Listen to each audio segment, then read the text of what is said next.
The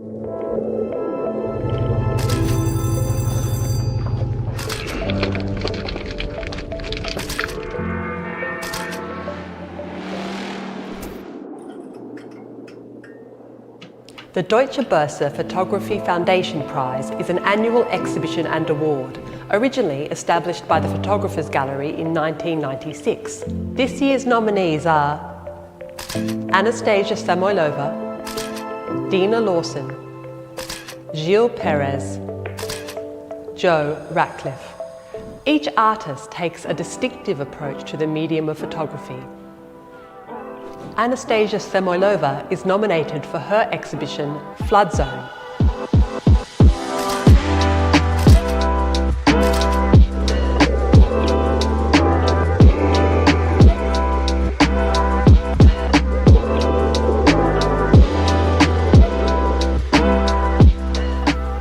Deana Lawson is nominated for her exhibition Centropy.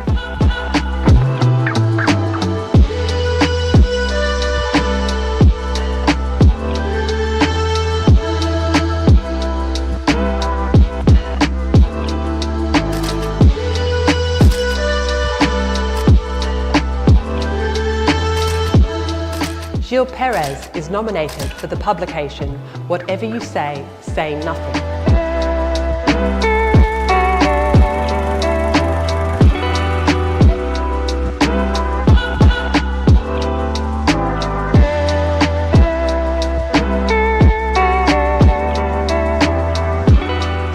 Ractliffe is nominated for the publication Photographs, 1980s to Now.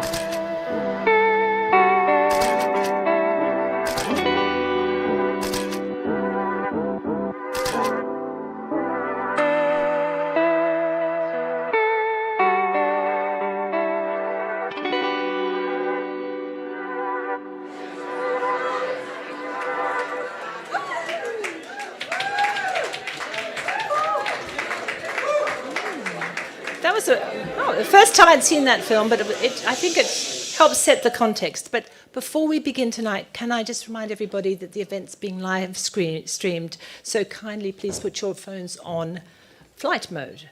Yes. Well, I think you all know that I'm Brett Rogers, the director of the Photographers Gallery, and it's my pleasure to welcome you all here tonight for the Deutsche Börse Photography Foundation Prize 2022 award, giving those here in person a chance to view this year's edition, which is still on upstairs, and to appreciate the transformation to our ground floor and outside space, which the gallery has been working so hard on over the past few years. Our ambitious new outdoor public art initiative called Soho Photography Quarter is launching very soon, so please watch out for further announcements about this exciting venture over the coming months. But back to tonight, and a special welcome to all our patrons, our board members, supporters, and our guests, and of course to the 4 artists who have been nominated for this year's award, 2 of whom are here in the gallery with us, Ractliffe and Anastasia Samoylova. I think they are just over here. And 2 of whom are joining us from New York via Zoom. Welcome to Deana and Gilles.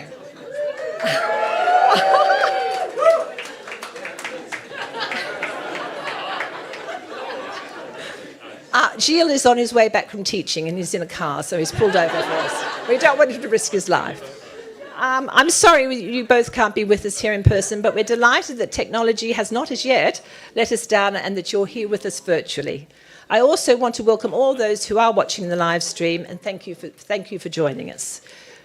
We are, of course, here tonight to celebrate the achievements of all 4 nominees, each of whose work reflects the power of photography to reveal profoundly new ways of seeing and understanding the world that we live in, whether that be Ractliffe's sustained practice over 40 years and celebrated in her book Photography 1980s to Now, in which she has steadfastly remained committed to revealing the traces of trauma within post-apartheid Africa through a very distinctly poetic language, or Deana Lawson's bold vision and radical reframing of black experience in her exhibition Centropy, or Anastasia Samoylova's critical exploration of climate crisis in Florida through her lyrical and sensual image making, which was presented in her exhibition Flood Zone, Or finally, Gilles Peress's tour de force, Whatever You Say, Say Nothing, which pushes the limits of the photo book beyond all parameters and interrogates journalistic truth to create a documentary fiction about conflict in the north of Ireland over the past 40 years.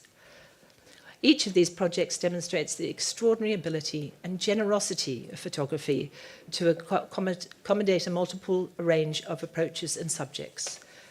In making the difficult decision about this year's shortlist and the winner, I would like to thank our jury, Jessica Dimson, Deputy Picture Editor of the New York Times Magazine, who's here with us tonight, Ita Barado, the artist, writer and teacher who couldn't join us but is in New York, Yasufumi Nakamori, the Senior Curator of Photography at Tate, and Anne-Marie Beckman, the Director of the Deutsche Börse Photography Foundation, who's also with us tonight.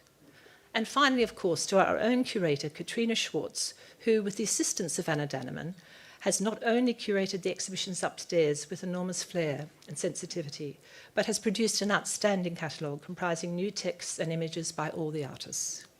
Of course, none of this could have been possible without the continuing support of our partner, the Deutsche Börse Photography Foundation.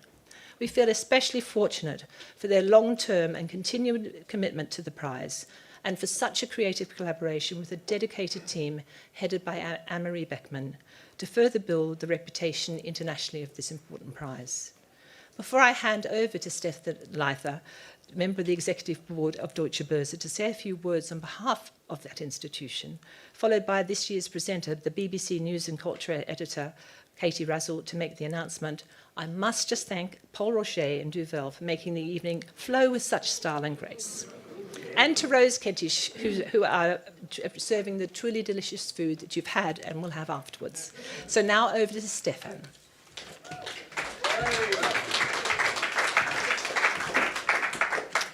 Brett, thank you very much. Thank you very much for hosting us again, if I may call it like that. It's a fantastic evening.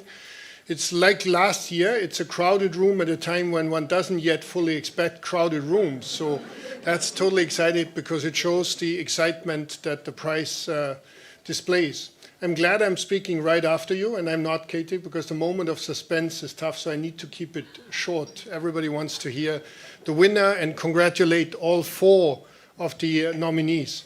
Let me thank our team from Deutsche Börse, and I mean in particular, I think it's great to continue to be a sponsor that has a real impact in such an important field of culture as photography. It's not obvious. It's been a time where culture and art in many areas has suffered, and we truly have made it a big endeavor to continue to support and to show continuity at a time when volatility was prevalent. So therefore, thank you very much to our team. But let me come back and say what we're celebrating today is photography and culture. Culture means connecting people, and there's no better sign that this prize, that it brings people really together. The theme is photography, and I think photography for us has been a choice many, many years ago, which again Ami has been driving at the time, but it's something that truly perseveres, and I think the importance of photography is growing. It's the language that is nonverbal and at the same time is omnipresent, and I think there's no better way and no more important piece of art or direction of art that is really showing impact more and more. And therefore the prize, in our perception, is a very important endeavor.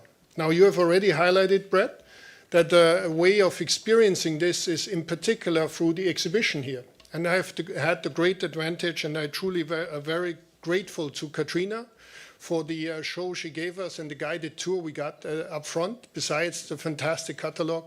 I think it's a really, really difficult choice that the jury had this year, because it's a more difficult choice than ever before. So thank you very much to all of those from the jury. It's certainly been very hard work. And last of all, let me hand over to Katie to really, take away the suspense. She has a very hard speech to give, 20 minutes without declaring who it is. Good luck. Thank you. Thank you, everyone. And I think you're going to have to, there's a bit more suspense to wait, I'm afraid, because I was told I had to make a 10-minute speech. I'm not very good at 10-minute speeches, so it'll probably be less. But I was reading it to my husband this morning going, is this really boring? So now you can all judge. I am absolutely thrilled, of course, to be here tonight to celebrate 4 incredible photographers. For those of you who don't know me, I am the BBC's culture editor.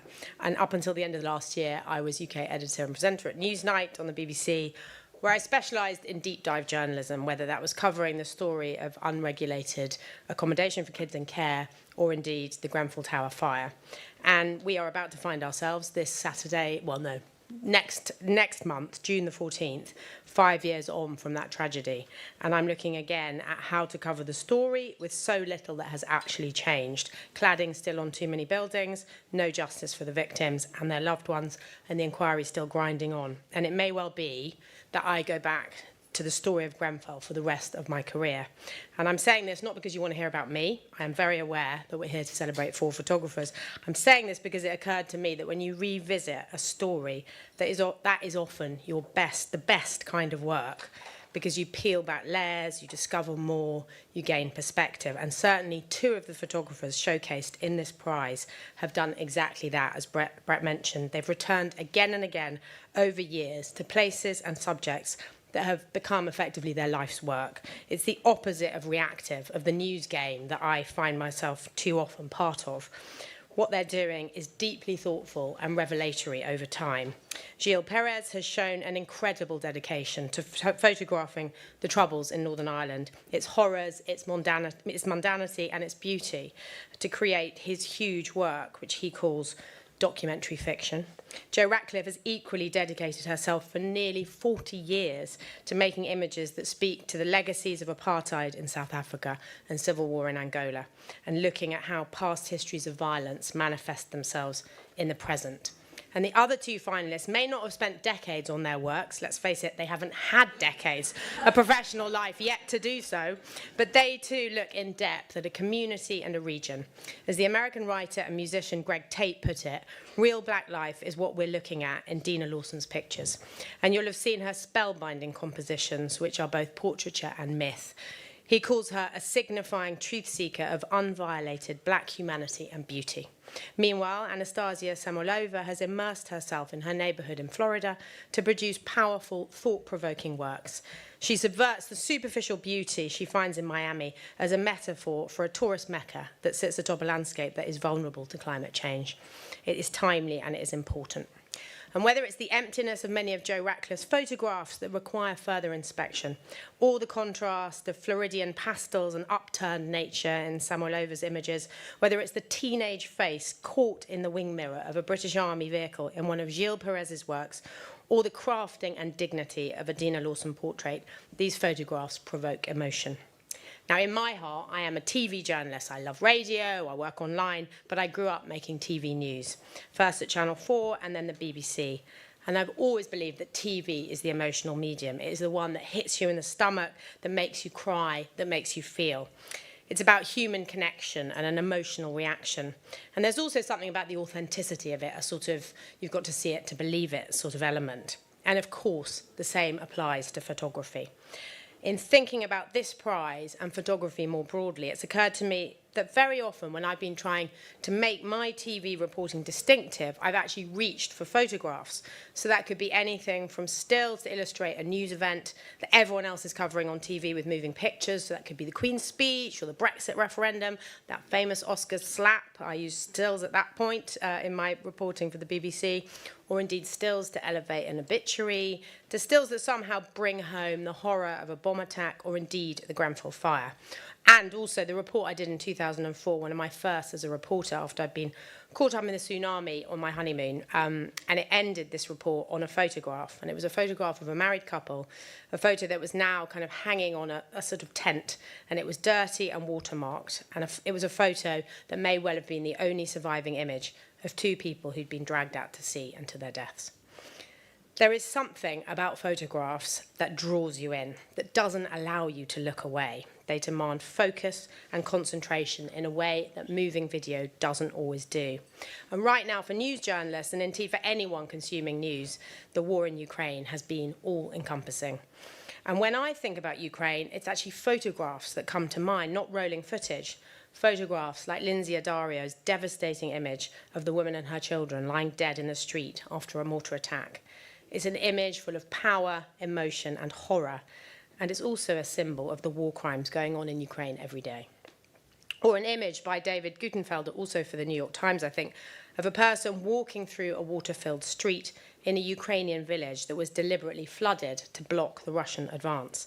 There is so much in that one photograph: stillness and movement, devastation and power, the bravery and determination of a whole community in the steps of one lone person walking through that flood. So, photography matters. Don't need to tell that to you all, probably. It's a way of revealing the horrors of our world, of course, and the images coming out of Ukraine illustrate that, but also much more widely, away from war photography, it is a means of reflecting our world back at us in all its diverse and wonderful glories. And while I'm on the subject of diversity, it is gratifying and vital that we have a diverse range of artistic viewpoints being showcased by this year's finalists. Whether from the perspective of gender, race, age, nationality, I could go on, we are being offered different perspectives, and that really matters. I recently got back from LA where I was covering the Oscars, and I always associate LA with the Getty and photography because 2 decades ago, the first time I went to the city, I saw a fabulous Walker Evans exhibition there. Now, don't get me wrong, I totally love Walker Evans, but this year I happened upon Imogen Cunningham, a photographer I'm ashamed to say I have never heard of. I had never heard of. I'm sure you all have. The Getty's having a big retrospective of her work, in its words, to acknowledge her stature as equivalent to that of her male peers and to reevaluate the enormous contribution she made to 20th century photography. And perhaps there, in a nutshell, is an illustration of how things can change. Our big institutions have gone from barely registering the lack of photographs and other artworks by women, for example, on their walls, to understanding that the voices of women, people of colour, members of the LGBTQ+ communities, and many more must be heard. Their art must be seen, not for tick box reasons, but because they offer us fresh perspectives on our world. So we should celebrate the diversity of the talent lined up tonight, for what that gives us is a diversity of work, while also celebrating that finally this is becoming normalised. So in preparing for this event, I mused a little on why I think photography still matters. And in a world where our attention is pulled in so many different directions, where there is so much on offer and so little time to enjoy it all, what is it about photography? And I think what it is, for me, that sets it apart anyway, is that it leaves me wanting to know more. I'm left with questions that won't have an answer, or not an answer I'll be handed on a plate anyway. In my professional world, there's room for some symbolism, some nuance, but a lot gets explained. We talk about letting pictures breathe, letting them speak for themselves, but actually a lot gets spelt out for our viewers on TV. And I contrast that very much with photography, which asks you to look and look and look again. So when I look at Deana Lawson's stunning portraits, for example, I have so many questions. Perhaps that's just the journalist in me, but I want to know the stories. Who is Moneta? Why did she die? Who is the man sitting beside her looking at the camera? Or I look at a Gilles Peress image of the girl sitting in front of a window on the other side of which are piles of trashed cars with men and boys clambering on them. And I want to know more. Who is she? Why is she so sad? What's happened to all those cars? What does it all mean? And for all those reasons and more, I just look and look and look. And in the end, the answers don't matter. It's the reaction that the images provoke in you that lasts so long after you walk away. And that is what photography does. Think of Dorothea Lange's famous migrant mother portrait from 1936. You don't need to know her name, although I realise now you can Google it and it's all over there. But I didn't know that, and I certainly, I felt I didn't need to know who she is or the minutiae of her story to understand that photo, to relate to it. There is just so much in that image about the depression, about poverty, about motherhood, so much more, as well as obviously the compassion of the woman behind the camera who took that picture. Unlike a journalistic treatment, which too often gets forgotten in the busy whirl of news and life, photography gives people space and time to relate, to reflect, and to feel. It elevates a work from journalistic reportage to something with durability, to something that gets you thinking, that provokes emotions that stay with you. Of course, It's often said that everyone's a photographer now, but that is patently not true, and it's proved wrong by these 4 finalists. Their craft is there for all the world to see. The choices they make about their framing, about what's in each photograph, and there's a real honesty about all their work. You know, my industry is facing really testing times, not least in an era where misinformation spreads easily and, more worryingly, disinformation is rife. When I was less experienced and spent more time interviewing people I'd had no contact with before the interview, they'd often say in passing, "Don't misquote me," or words to that effect. And I always explained, as well as making clear I'm not that kind of journalist, because I believe in treating people with respect, I hope. But I would always explain that while print journalists can manipulate the truth, I'd say TV doesn't lie. And that was always said about photography too, the camera doesn't lie. But of course, when you think about it, manipulation of images, whether they're moving or not, is everywhere. So in the end, for me, what is happening is a call to arms for anyone who believes in truth. Trust is at the heart of what I do, what photographers do. We are asking people to trust us to tell their stories, and we're asking audiences to trust that what we're showing them is honest and truthful, which is why I'm absolutely delighted to announce our winner tonight, because whoever it is, I can say without question that their work adheres to those values that we should all cherish.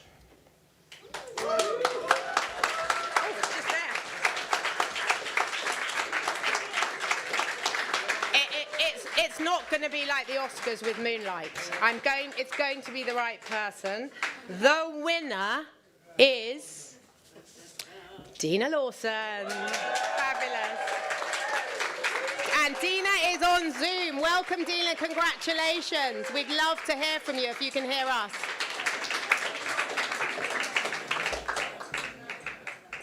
Can you hear me? We can. You've unmuted. Well done. First rule of Zoom. Congratulations, you've passed. Lucky you're the winner. Thank you so much. It's incredibly exciting. I just hear a feedback on my voice, so sorry if it's a little strange, but with tremendous gratitude, I want to thank the Deutsche Börse Prize. My continued intentions have been to progress representations of Blackness forward, while simultaneously pushing forward the photographic medium. Centropy is an iteration of these two motivations coming together, and I appreciate all those who've seen the work and have been moved by it. I also want to thank Katrina and the Photographers Gallery and the entire team for housing, protecting, and exhibiting a selection of Centropy. Much gratitude to every single person I've photographed over the years for your willingness to engage and collaborate with a stranger. A big congratulations to the other artists and to the ever-evolving community of photographers who've contributed to the medium and who I continue to source and be inspired by. And one more special thank you to a few friends, Erin Gilbert, Dana Brown, for accompanying me on trips and making. We will be here enjoying some champagne and toasting you. So I'm hoping. Thank you. I'm hoping your studio assistants are with you at the moment, and you'll be able to celebrate. I'm here alone, but I wish I could toast with you all. Anyway, warm congratulations to you, but also to the other three nominees. We do have some flowers to give them as well. So we're very sorry you're not with us, and enjoy the rest of your day. And thank you very much for being available to participate in the prize award ceremony tonight. Warm congratulations from all of us here. Thank you, Deana.